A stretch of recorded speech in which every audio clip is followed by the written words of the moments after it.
RNA, mRNA, tRNA and rRNA. Okay, so now this ये जो structure, because you have already studied, so just a brief revision है इसकी structure of DNA की. Okay, voice is audible ना? Yes, ma'am. Yes, please tell fast. Yes, ma'am.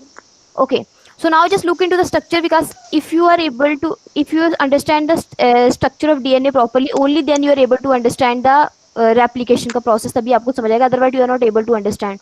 Okay, so अब इसमें देखो कि 3 प्राइम एंड और 5 प्राइम एंड है, इस साइड यू कैन से कि 3 प्राइम एंड है और 5 प्राइम एंड है. इस यही प्रोसेस है जिसमें आप रेप्लिकेशन, तभी आपको समझ आएगा कि 3 प्राइम से 5 प्राइम से हमने स्टडी करनी है. Okay, but now just look into the structure. क्या आपको पता है डीएनए का जो डबल हेलिक्स स्ट्रक्चर है?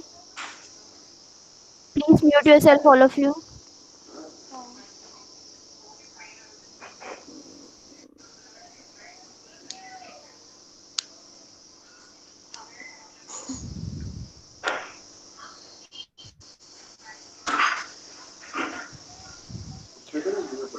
Okay, so now अब डीएनए डबल हेलिक्स स्ट्रक्चर किसने दिया था? वॉटसन और क्रिक.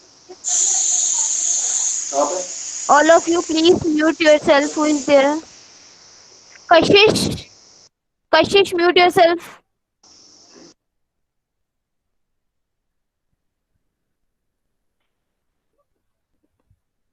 Okay, so now just look into the structure. का डबल हेलिकल स्ट्रक्चर है, इसमें यू कैन सी कि हर एक जो हेलिक्स है, हर एक टर्न में यू कैन सी कि 10 base pairs are present. Okay, so 10 base pair हर एक टर्न में प्रेजेंट है. बेसिक स्ट्रक्चर में क्या है कि डबल स्टैंडर्ड स्ट्रक्चर है, और डबल हेलिक्स में 2 स्टैंड्स हैं. एंड रिमेंबर दिस थिंग कि 2 stands are anti parallel. Okay, anti parallel means कि दोनों एक दूसरे के एंटी पैरेलल है. यू कैन सी कि 5 प्राइम एंड 3 प्राइम. एक स्टैंड में देखोगे 5 प्राइम इधर है, 3 प्राइम इधर है. सेकंड स्टैंड में 3 प्राइम इस साइड है, 5 प्राइम इस साइड है. Okay, so 2 stands are anti parallel. Okay, so यही एंटी पैरेलल जो नेचर है, इसकी वजह से डीएनए जो है वो प्रॉपरली रेप्लिकेट कर पाता है. दोनों स्ट्रैंड्स जो है वो अलग अलग जो है रेप्लिकेट करते हैं. Okay, now the backbone of the, उसने कहा कि बैकबोन में क्या है कि नाइट्रोजन जो बेसिस है, नाइट्रोजन बेसिस और जो फॉस्फेट है. ओके, उसने कहा जो नाइट्रोजन बेसिस है वो क्रॉस ब्रिजेस बनाते हैं इसके बीच में, और जो फॉस्फेट ग्रुप है और पेंटोज शुगर है, यू नो कि जो ये जो स्ट्रैंड है ये किसका बना है? पेंटोज शुगर और phosphate group. That forms the backbone of the DNA. And nitrogen bases जो है वो कनेक्शन जो है वो क्रॉस ब्रिजेस बनाते हैं, that is the skeleton. Okay, okay, and remember this thing कि इसमें एटी और जीसी जो आपके बेस पेयर्स हैं. एंड दिस इज इंपॉर्टेंट कि A is always equal to T. ठीक है, जब आपको कई बार क्वेश्चन आएगा कि ए का नंबर दे दो, तो अगर आपको ए का टी का नंबर दिया होगा तो you can give the number of A also. Okay, so number of A is always equals to the T. ये चारगाफ्स रूल के अकॉर्डिंग दिया है कि number of A is always equal to the T and number of G is always equals to C. Okay, A और T में there's a double bond. Okay, double hydrogen bond है. G और C में there's a triple hydrogen bond. But remember this thing कि ये important नहीं है कि ए टी और जी सी इक्वल हो. Okay, so just try to understand कि A is always equals to T, G is always equals to C.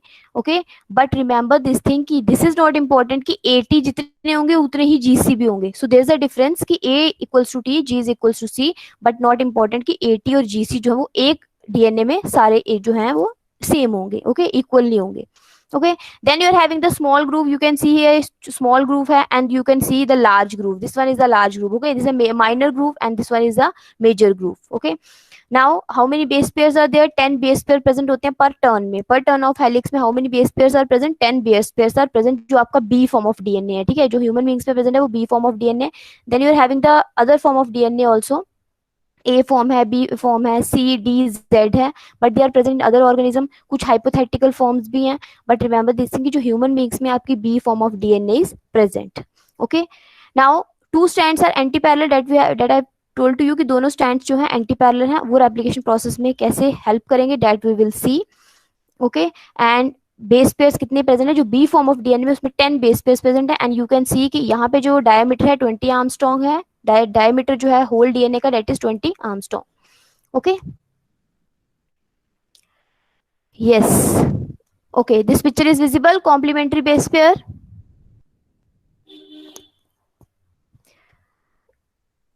Yes, is this visible? Yes, ma'am. Yes, ma'am. Okay, अब Yes. देखो इसमें अगर if you see the structure of DNA, अगर chemical structure को आप देखते हो, ठीक है, तो कॉम्प्लीमेंट्री बेस पेयर्स हैं, दोनों स्ट्रैंड जो है एक दूसरे के कॉम्प्लीमेंट्री है, एंड दिस कॉम्प्लीमेंट्री चीज जो है, दिस इज ऑल्सो इंपॉर्टेंट अगर आप रेप्लिकेशन को स्टडी करोगे। Okay, both strands are complementary to each other. देखो यहाँ पे ए प्रेजेंट है, यहाँ पे टी प्रेजेंट है, जी प्रेजेंट है, सी प्रेजेंट है, टी ए जी और C. Okay, so both stands are complementary to each other, तभी तो हमारी जो ट्रांसक्रिप्शन ट्रांसलेशन के प्रोसेसेस होंगे। तो जस्ट रिमेंबर कि both stands are complementary to each other. इनके बीच में यू कैन सी कि ए और टी के बीच में डबल बॉन्ड है, जी और सी के बीच में ट्रिपल हाइड्रोजन बॉन्ड है।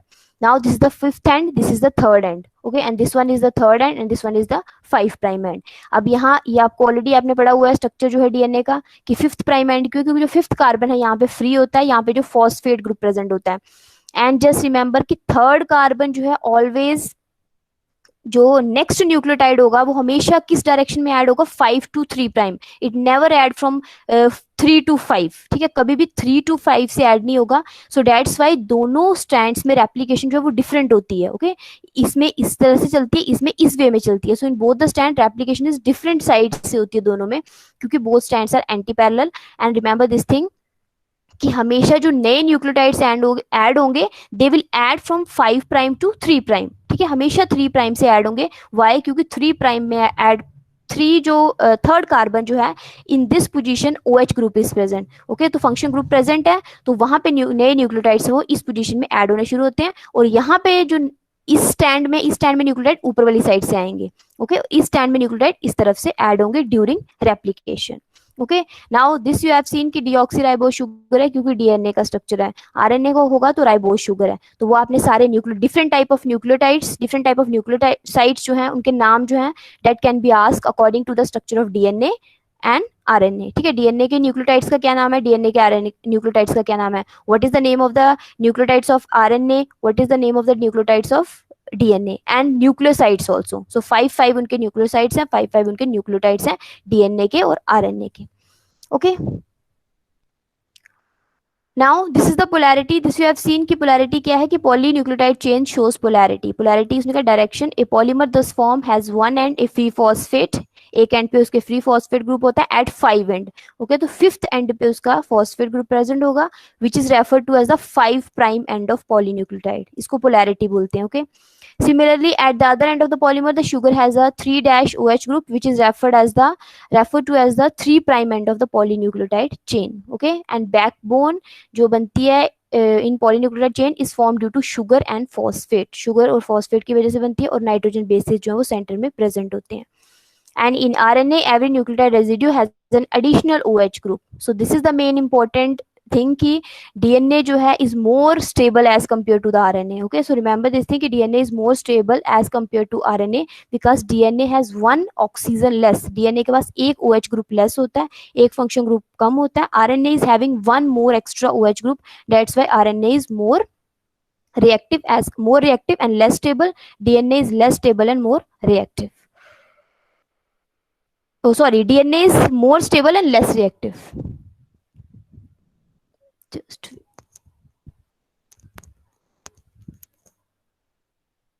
yes, ma'am. हाँ जी, गुड। बस मैम क्लास चल रही है, मैंने okay ma'am, okay okay.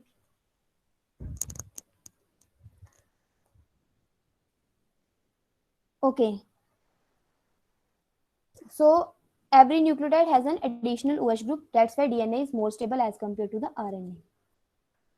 Okay, now again ये वही है 5' एंड और 3' एंड, जो आपने मेन इंपॉर्टेंट याद रखना है। ये बीच में देखो एडेनाइन और थाइमाइन के बीच में बॉन्डिंग है, double hydrogen bond. In this you can see the triple hydrogen bond. यहाँ देखो एडेनाइन जो है दैट इज डाइसाइक्लिक, और थाइमिन जो है दैट इज पिरिमिडीन है, तो वो मोनोसाइक्लिक है। ओके, अगेन यहाँ पे साइटोसिन देखो, this is a dicyclic, and guanine आपका क्या है, मोनो डाइसाइक्लिक। ठीक है, सो दैट इज इंपॉर्टेंट कि हमेशा एक प्यूरिन और पिरिमिडीन के बीच में बॉन्डिंग होती है, कभी भी प्यूरिन और प्यूरिन के बीच में बॉन्डिंग नहीं हो सकती। Okay, this is also important कि bonding never takes place between the purine and the purine, क्योंकि अगर प्यूरिन और प्यूरिन में होगी तो वो सिंगल सिंगल हो जाएंगे, अगर सॉरी प्यूरिन और प्यूरिन में होगी तो डबल दोनों साइड से दो रिंग्स हो जाएंगी। But if takes place adenine mean purine और pyrimidine में इंपॉर्टेंट है क्योंकि एक साइड दो रिंग होती है और एक साइड एक रिंग होती है, so proper hydrogen bond, proper bonding होती है बीच में, सो डैट की स्पेस जो है प्रॉपर उसमें अवेलेबल होती है। ओके, कभी भी पॉसिबल नहीं है कि दो जो प्यूरिन जो है बॉन्डिंग करेगा प्यूरिन के साथ या pyrimidine करेगा pyrimidine के साथ, so bonding always takes place with the purine and the pyrimidine। Okay, so this you can say see this is your phosphate group, यहाँ पे आपका फॉस्फोडाइस्टर बॉन्ड बनता है, यहाँ पे जो है आपका नेक्स्ट न्यूक्लियोटाइड जो ऐड होगा, ठीक है, ये this is the third carbon, तो नेक्स्ट न्यूक्लियोटाइड ऐड होगा इस पोजीशन पे। ओके,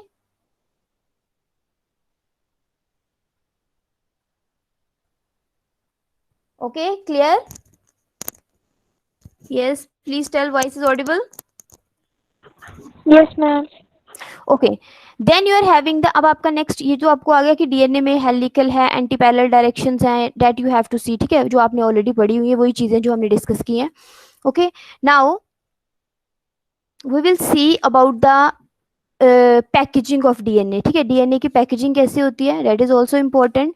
ओके, सो जो आपने क्लास 11th में यू हैव स्टडीड की पैकेजिंग में आपके न्यूक्लियोसोम्स इन्वॉल्व होते हैं, so you can see in the picture chromatin fibre showing nucleosomes. And one more thing, just revise the mitosis और म्योसिस, ठीक है, माइटोसिस म्योसिस को भी एक बार रिवाइज करो so that you can easily understand the transcription and translation का process जो है। Okay, now this is the chromatin fibre showing nucleosomes. अब इसमें देखो ये जो आपके सेंटर में न्यूक्लियोसोम्स हैं and nucleosome along with the linker DNA, ठीक है, तो यू नो कि इंटरफेज में जब आप सेल साइकिल पढ़ते हो तो इंटरफेज में जो क्या होता है आपके डीएनए जो है it is present in the chromatin की फॉर्म में प्रेजेंट होता है। ओके, उस टाइम पे क्रोमोसोम्स नहीं होते, क्रोमैटिन की फॉर्म में होता है, बट रिमेंबर कि क्रोमैटिन में न्यूक्लियोसोम्स जो हैं रेगुलर इंटरवल में न्यूक्लियोसोम्स प्रेजेंट होते हैं, दे आर बीड्स की तरह स्ट्रक्चर्स हैं। ओके, और न्यूक्लियोसोम और लिंकर डीएनए दोनों को कलेक्टिवली होता है chromatin fibre showing nucleosomes. So chromatosome, okay, chromatosome mean the nucleosome along with the linker DNA, जो पिंक कलर का that is the linker DNA, तो दोनों बनाते हैं आपके chromatosome. Now what is a nucleosome? अच्छा, firstly just look into this, eukaryote the organism of DNA helix is much more complex, organisation जो है डीएनए की कॉम्प्लेक्स होती है। यू नो कि अगर आप प्रोकैरियोट में तो सिंगल जो है क्रोमोसोम उसमें प्रेजेंट होगा, सर्कुलर डीएनए है, बट इन दिस केस जो डीएनए है इट इज मच कॉम्प्लेक्स, ठीक है, इसमें क्या है कि it is associated with a set of positively charge basic protein called histones, ठीक है, डीएनए और हिस्टोन जो है दोनों मिलके आपके जो क्रोमैटिन फाइबर में डीएनए और हिस्टोन दोनों प्रेजेंट है। Okay, histones are low molecular weight protein rich in basic amino acid lysine and arginine, ठीक है, this you have to remember कि हिस्टोन जो प्रोटीन्स होते हैं उसमें कौन से अमाइनो एसिड सबसे ज्यादा, लाइसिन एंड अर्जिनिन, ठीक है, and also remember, also revise the essential and the non essential amino acids को भी एक बार रिवाइज करो। Okay, lysine and arginine, the DNA and histones are loosely bound together in 1:1 ratio to form deoxyribonucleoproteins called as chromatin, ठीक है, DNA और histones को collectively आप बोलते हो क्रोमेटिन। एंड रिमेंबर कि डीएनए जो है वो आपका नेगेटिवली चार्ज होता है, so positively charge R group of these amino acids bind strongly to the negatively charge phosphate group of DNA, तभी तो इनकी प्रॉपर बॉन्डिंग है, क्योंकि डीएनए जो है वो फॉस्फेट जो है फॉस्फोरिक एसिड है वहां पे, तो वहां पे उस वजह से वो नेगेटिवली चार्ज होगा।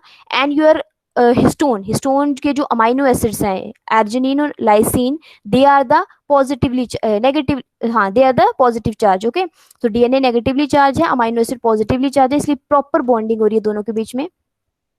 Okay, histones are organised to form a unit of 8 molecule called histone octamer, ठीक है, 8 आपके हिस्टोन ऑक्टामर्स बनते हैं, जो अपने न्यूक्लियोसोम का structure already you have studied in class 11th also, अभी हम उसको फिर से देखेंगे। Okay, so it consist of 2 molecule each of 4 different histones, ठीक है, इसमें टोटल आपके 4 डिफरेंट हिस्टोन्स होते हैं, तो हर एक जो है वो 2 होंगे, ठीक है, तो टोटल 8 आपके हिस्टोन जो है प्रेजेंट होते हैं, H2A, H2B, H3, H4 and a molecule of fifth histosome called H1 attached to the DNA near the bead, ठीक है।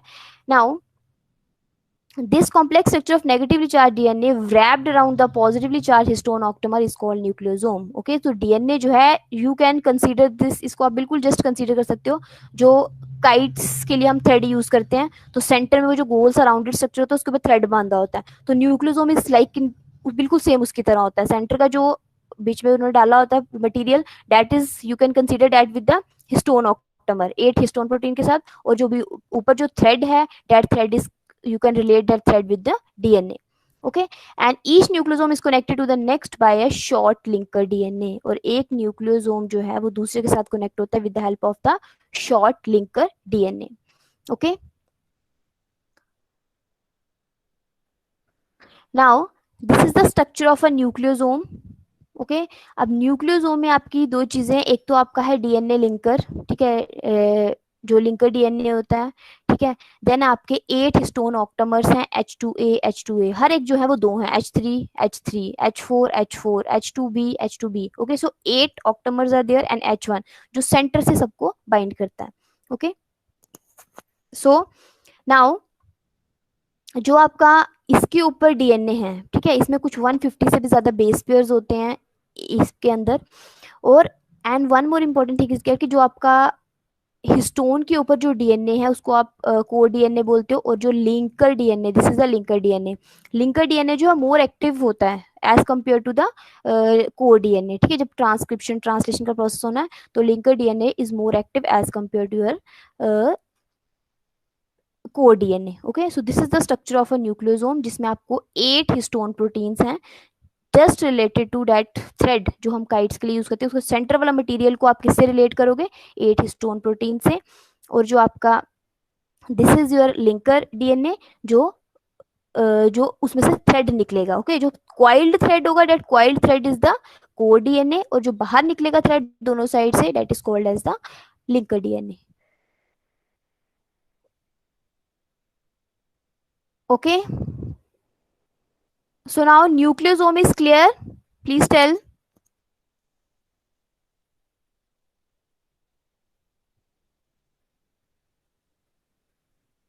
Yes, any problem regarding the nucleosome? Yes, Sakshi, Kashish, unmute yourself and say. No, ma'am. Okay, No so this problem. is the concept of nucleosome, and just remember कि nucleosome is very very important for the packaging of DNA. अगर nucleosome present नहीं होगा तो DNA की packaging नहीं होगी। Okay, and packaging और भी इंपॉर्टेंट है क्योंकि यू नो कि 2.2 मीटर से भी ज्यादा डीएनए प्रेजेंट है, तो अगर सेल तो छोटा है तो इतना ज्यादा डीएनए कैसे उसमें रहेगा, तो ड्यू टू द न्यूक्लियोसोम ये इसमें रहता है। And one more important function nucleosome का क्या होता है कि ये सभी जीन्स को ट्रांसक्राइब नहीं करने देता, ठीक है, क्योंकि यू आगे हम डिस्कस करेंगे डीएनए जो आपका पूरा डीएनए होता है, ऑल आर नॉट एक्टिव, ठीक है, सारा डीएनए एक्टिव नहीं होता। इसमें आपका कोडिंग और नॉन कोडिंग पार्ट होंगे, ठीक है। कोडिंग पार्ट होंगे जो एक्टिव होंगे, जो ट्रांसक्रिप्शन ट्रांसलेशन, जैसे आप पढ़ते हो you have seen heterochromatin and euchromatin. Okay, so इसमें डीएनए में you are having two portions, the coding part and the non coding part. Coding part होगा जो एक्टिवली ट्रांसक्रिप्शन करेगा, प्रोटीन सिंथेसाइज करेगा, बट जो नॉन कोडिंग पार्ट होता है वो इतना एक्टिव नहीं होता। ओके, सो दैट्स वाई जो आपका लिंकर डीएनए है वो एक्टिव है। And one more important thing is that कि जो न्यूक्लियोसोम है वो डीएनए को अपने में बाइंड करके रखता है, इसलिए हर एक डीएनए के पोर्शन को एक्टिवली, क्योंकि फिर हर एक जीन ट्रांसक्राइब करेगी तो उसका कोई फंक्शन नहीं होगा, ठीक है। सो इसलिए कुछ जीन्स जिनकी ट्रांसक्रिप्शन की जरूरत नहीं होती वो उनको वहां पे रोक के रखता है, उनको रिस्ट्रिक्ट करता है। Okay, so that is also the function of nucleosome. Okay, then you are having the structure of tRNA. Okay, now we have to study about the different type of RNA, ठीक है। अब आपको पता है कि what is the main difference RNA and the DNA, कि ribonucleotides होते हैं इसमें, उसमें डीऑक्सी राइबोन्यूक्लियोटाइड्स हैं। ओके, सेकेंडली RNA जो है आपका सिंगल स्ट्रैंडेड होता है, और ह्यूमन बींग्स में जो RNA है that is the non genetic RNA। Okay, now RNA में you are having the 3 type of RNA, okay, that is the DNA, rRNA, tRNA and mRNA. Okay, just wait.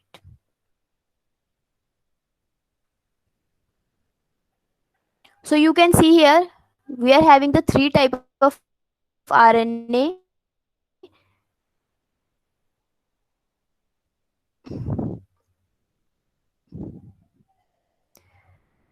tRNA,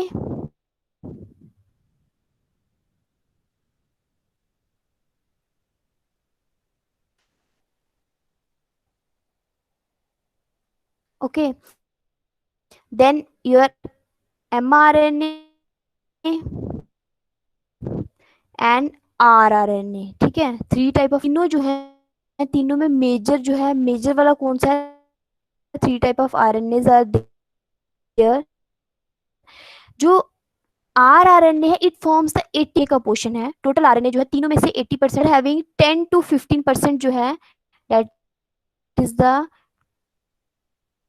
10-20 मतलब 10 to 20 और 10 to 15% आपका tRNA present होता है and mRNA is only about 1 to 5%, ठीक है, 1 to 5% present होता है आपका RNA and RNA। What is the main function? mRNA आपको पता है मैसेंजर RNA जो न्यूक्लियस इन्फॉर्मेशन लेके आएगा, बनेगा कहाँ? न्यूक्लियस के अंदर, but it works outside the nucleus, cytoplasm के अंदर जाके काम करता है, वहां प्रोटीन सिंथेसाइज करेगा। देन आरआरएनए जो मेन टाइप का राइबोसोम मेन टाइप का आरएनए है जो प्रोटीन सिंथेसाइज करेगा, इसके ऊपर पूरे प्रोटीन सिंथेसाइज होंगे। How the protein will synthesise that will see thoroughly transcription में। एंड टीआरआरएनए जो है वो आपका ट्रांसफर करता है अमाइनो एसिड्स को फ्रॉम द न्यूक्लियस, ठीक है, फ्रॉम द साइटोप्लाज्म में से जितने भी अमाइनो एसिड की जरूरत होती है उनको राइबोसोम्स के पास लेके आएगा, that is the tRNA. Okay, so 3 type of RNAs are there. Okay, and RNA are single stranded here. अब इनके स्ट्रक्चर को हम डिस्कस करेंगे आगे।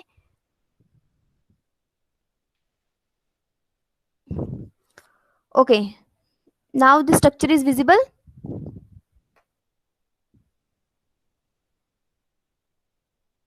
Yes, Yes, ma'am.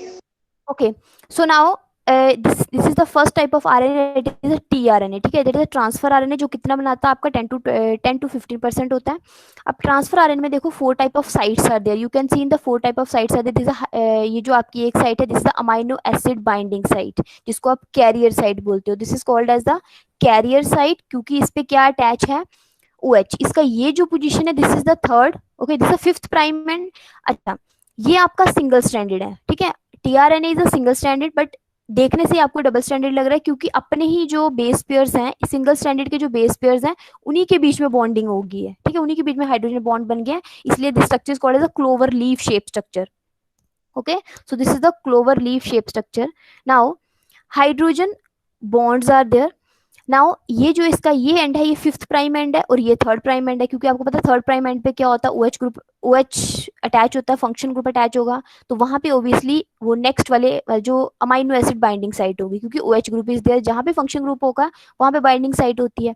Okay, so now this is your ribosome site, ठीक है, जब tRNA ने अमाइनो एसिड को लेके आना तो उसने राइबोसोम को भी तो रिकॉग्नाइज करना है ना, तो this is the ribosome site जहाँ पे उसने क्या जिसको बोलते हो आप जिसपे राइबोसोम जो राइबोसोम को रिकॉग्नाइज करता है। Okay, this is the ribosome site, it is on the इसका it is meant for the attachment of a ribosome, तो यहाँ पे राइबोसोम के अटैचमेंट के लिए। Now next you are having the enzyme site, ठीक है, अब हम एंजाइम आगे डिस्कस करेंगे, अमाइनो असाइल सिंथेटेज आपके जो एंजाइम्स होते हैं, तो जो एंजाइम जो आपका दिस इज द उसका it is one side of the molecule, it is meant for a specific charging enzyme, ठीक है, आगे हम डिस्कस करेंगे हमारे जो टीआरएनए हो ना, टीआरएनए आपका आएगा चार्ज टीआरएनए और अनचार्ज टीआरएनए, ठीक है, चार्ज का मतलब क्या होता है? इसने जिसने अमाइनो एसिड को बाइंड कर लिया that is a charge tRNA. एक क्वेश्चन भी आता है what is the charging of tRNA, ठीक है, तो चार्जिंग क्या होती है या फिर उसको बोलते हैं amino acylation. Okay, remember this thing, amino acylation of tRNA और द चार्जिंग ऑफ टीआरएनए। जब किसी क्योंकि बेसिकली जब अमाइनो एसिड यहाँ पे बाइंड होगा तो वो अमाइनो एसिड जो साइटोप्लाज्म में होगा वो इनएक्टिव फॉर्म में होगा। ओके, सो दिस एंजाइम जो है, एंजाइम क्या करेगा? उसने क्या अमाइनो एसिड को एक्टिवेट करेगा, ये जो एंजाइम है अमाइनो एसिड को एक्टिवेट करेगा, उसको हेल्प करेगा यहाँ बाइंड होने के लिए। ओके, सो ये जो आपकी साइट है उसने कहा it is meant for a specific charging enzyme which catalyse the union of a specific amino acid to tRNA molecule, जो स्पेसिफिक टाइप का अमाइनो एसिड है वो यहाँ पे आके बाइंड होगा। ओके, ना उससे भी इम्पोर्टेंट आपका क्या है कि ये जो है आपका this is the anticodon loop. अब एंटीकोडॉन लूप का क्या दिस है उसका mRNA recognising and. Anticodon loop का क्या काम होता है? ये एमआरएनए में वैसे बेस पेयर्स को जो बेस पेयर्स हैं बेस जो कोड्स हैं कोड्स को रीड करेगा। अब आगे आप नेक्स्ट कोड्स पढ़ोगे कि हमारे जो डिफरेंट कोड हैं जैसे यूसी है, यूजी है, ठीक है, आगे भी आपने देखा था 11th में भी, बट यहाँ हम थॉरली हमारे जो 64 कोडॉन्स हैं उनको हम डिस्कस करेंगे। So what is the function of anticodon? Anticodon read the code from the mRNA, mRNA से कोड को रीड करेगा और अकॉर्डिंगली फिर उसके अकॉर्डिंगली ये अमाइनो एसिड लाएगा। तो सबसे इंपॉर्टेंट चीज ये भी है कि कोई भी अमाइनो एसिड उठा के नहीं लाना है, इसलिए एंटीकोडॉन लूप जो है इट रीड द कोड, ठीक है, ये कोड को रीड करेगा और उसके अकॉर्डिंगली अमाइनो एसिड लाएगा और अमाइनो एसिड जो है यहाँ बाइंड करेगा। पर अमाइनो एसिड को एक्टिवेट भी करना उससे पहले, तो who will activate the enzyme site जो है यहाँ पे, this will activate the amino acid. Okay, so this is the structure of a tRNA molecule. Now anything you want to ask regarding this structure, any problem, please tell fast.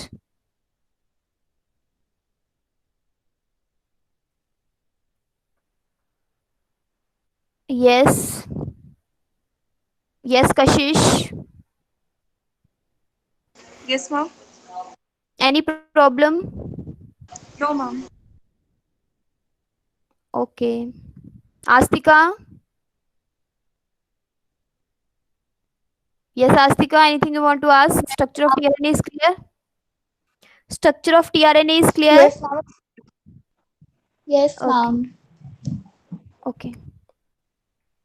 Okay, so this is the structure of tRNA, but आपको और भी ज्यादा structure tRNA का तब clear होगा when we will study the transcription, कि कैसे tRNA function कैसे कर रहा है। ओके, एंड डिफरेंट टाइप के जो टीआरएनए होंगे, डिफरेंट टाइप ऑफ टीआरएनए जो बाइंड करेंगे डिफरेंट टाइप के अमाइनो एसिड्स को। Okay, now then you are having the next one is the mRNA, okay, that is the messenger RNA, ठीक है। Messenger RNA जो है ये शॉर्ट लिव्ड होता है, ओके, थोड़ी देर के लिए रहता है, and form only 1-2% of the total RNA, सिर्फ 1 to 5%, मतलब 5% तक आपका टोटल आरएनए का बनाता है ये।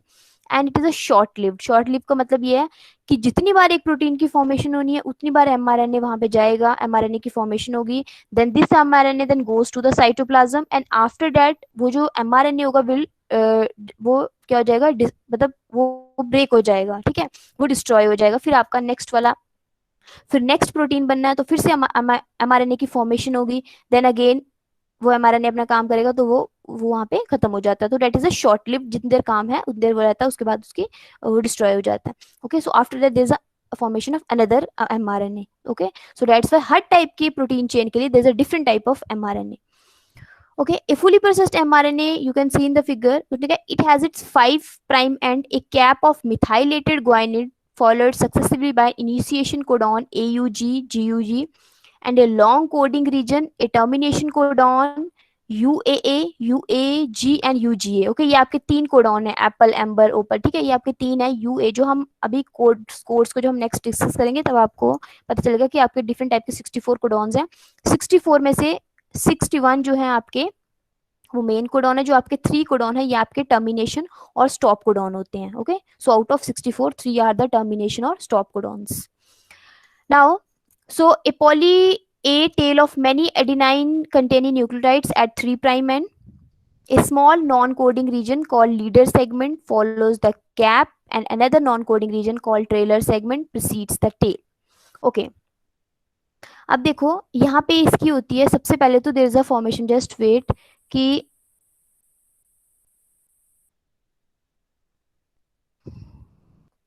ओके जस्ट लुक हियर, उसने कहा ये डीएनए के 2 स्ट्रैंड्स होते हैं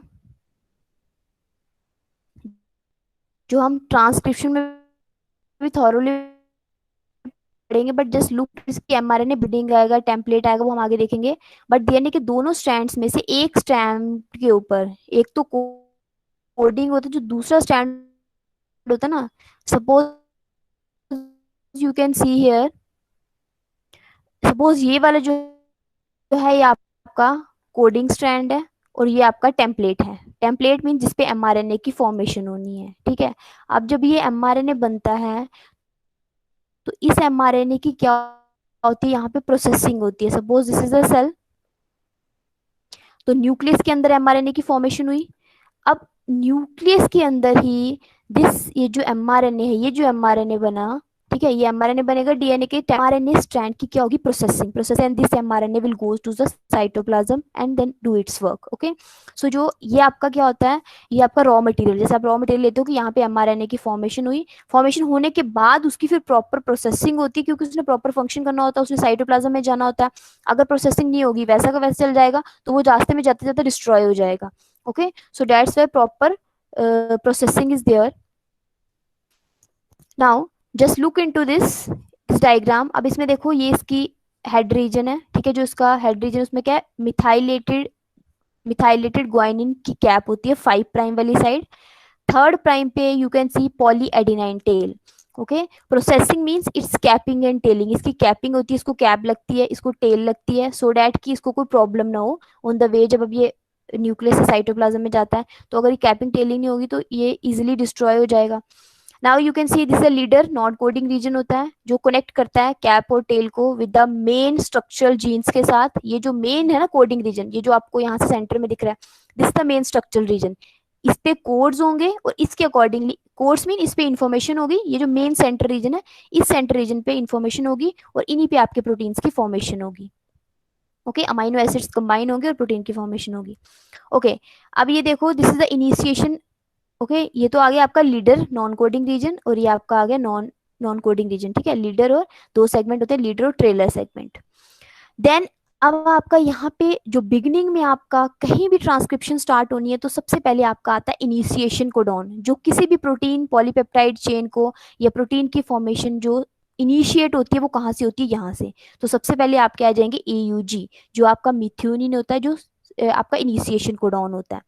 और फिर आपका जब आपके टर्मिनेशन कोडॉन आएंगे, टर्मिनेशन कोडॉन का मतलब क्या है कि पॉलीपेप्टाइड चेन की फॉर्मेशन को अब बंद करना है। ठीक है, तो स्टार्ट कोडॉन का जो सिग्नल है वो कौन देगा, AUG, that is the initiation codon.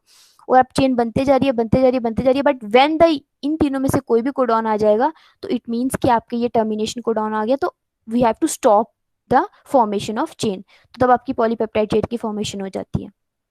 Okay, now you can see here the cap protect the mRNA from degradation by hydrolytic enzymes. अब देखो यू नो कि वहां पे बड़े सारे एंजाइम्स प्रेजेंट है, हाइड्रोलिटिक एंजाइम्स प्रेजेंट है, तो कैप जो है वो प्रोटेक्ट करती है mRNA को from degradation by hydrolytic enzyme.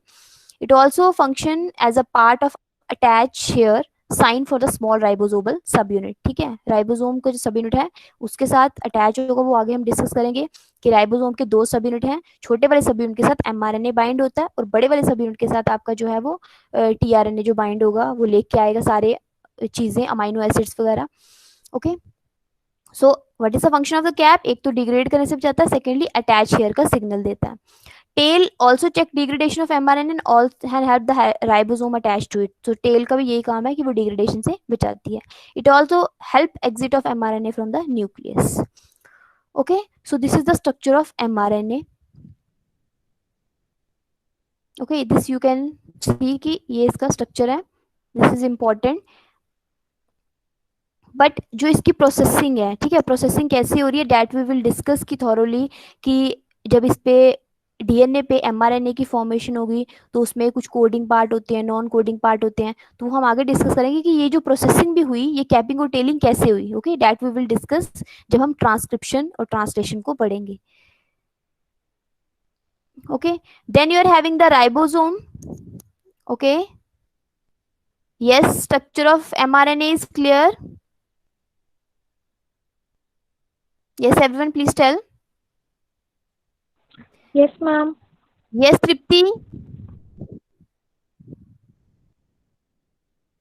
Tripti, structure of mRNA Yes, ma'am. clear? Okay. Yes, ma'am. Okay. So next you are having the that is the ribosome rRNA। ठीक है, अब आपका rRNA क्या होता है, राइबो न्यूक्लियोप्रोटीन्स। ठीक है, इसको राइबो न्यूक्लियोप्रोटीन्स क्यों बोलते हैं, क्योंकि इसमें rRNA भी है। तो राइबोसोम में जो है क्योंकि जो आपका rRNA है, ठीक है, राइबोसोम को आप राइबो न्यूक्लियोप्रोटीन्स बोलते हैं क्योंकि उसमें RNA है और बेसिक प्रोटीन्स भी प्रेजेंट होते हैं।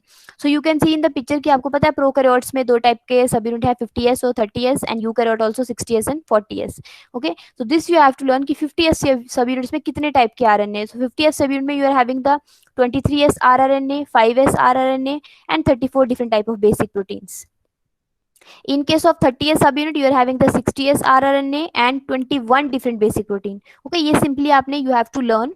Then 60s subunit में 28s, 5.8s and 6s RNA और इसमें 45 basic proteins present होते हैं। And 40s subunit में you are having 18s rRNA and 3 different basic proteins. अब S क्या है, you know कि it is a sedimentation coefficient। ठीक है, क्योंकि आपका जो राइबोसोम्स हैं, you know कि राइबोसोम्स में सेडिमेंटेशन होती है। ठीक है, सेडिमेंटेशन मीन्स कि जैसे आपका 50s और 30s जो ऑलरेडी आपने पढ़ा हुआ है कि 50s और 30s सभी को कलेक्टिवली दोनों जब सेडिमेंट करेंगे तो वो कितना बनाएंगे, 70s, बट हाँ 80s बनाएंगे, बट दोनों को अगर आप कोलेक्टिवली लेते हो, ओके, यहाँ पे 50 और 30 आपका 70s बनाएगा, 60 और 40 आपका 100 बनाता है। उसका रीजन क्या है कि जब दोनों सब यूनिट इकट्ठे सेडिमेंट होते हैं तो उनका रेट कुछ और होता है, बट अलग अलग होंगे तो ये जो है दिस सब यूनिट, ये जो है ये सेडिमेंट करेगा 60s पे, ये करेगा 40s पे। लेकिन जब दोनों को कलेक्टिवली सेडिमेंटेशन करवाओगे तो देन ये जो है सेडिमेंटेशन करेंगे 80s पे। इन द सेम वे ये अकेले को 50s पे सेडिमेंट करेगा, 30s पे सेडिमेंट करेगा, but collectively they will sediment at 70s. Okay, so that's why collective income number is different. Okay, clear? Okay, please tell me anything you want to ask. Yes, everyone, any problem, anything you want to ask, just say fast. Yes, Guntas, any problem? All of you please unmute yourself and say if any problem is there. Ma'am no problem, आ गया समझ। Okay, others, Khushdeep, clear? Yes ma'am. Okay, so can I end the session now if you are having no problem? Yes ma'am. Okay, so this is all about the basic जो चीजें आ गई। अब हम main जो हमारे topic है, in the next class we will start with the main topic, that is the transcription and the translation. That is very very important. That's why I am telling you कि जो भी basic चीजें हैं, nucleosides, nucleotides, bonding कैसे हो रही है, what are the glycosidic bond, what are the phosphodiester bond, कहाँ फॉर्मेशन हो रही है, 3' एंड क्या है, 5' एंड क्या है, okay, that you have to study. So only then you are able to understand properly transcription और ट्रांसलेशन, क्योंकि ट्रांसक्रिप्शन और ट्रांसलेशन में आपने हर एक चीज को पढ़ना है कि कैसे अमाइनो एसिड आ रहा है, कैसे सेकंड वाला ज्वाइन कर रहा है, फिर जो टीआरएनए उसमें से कैसे एग्जिट कर रहा है, कैसे उन दोनों में पेप्टाइड बॉन्ड फॉर्मेशन हो रही है। So each and everything we have to study. So इसलिए बेसिक चीजें जो है उसको अच्छे से पढ़ो। Okay, so all of you now you all can left the meeting. Yes, you all can left the meeting if you don't have any question.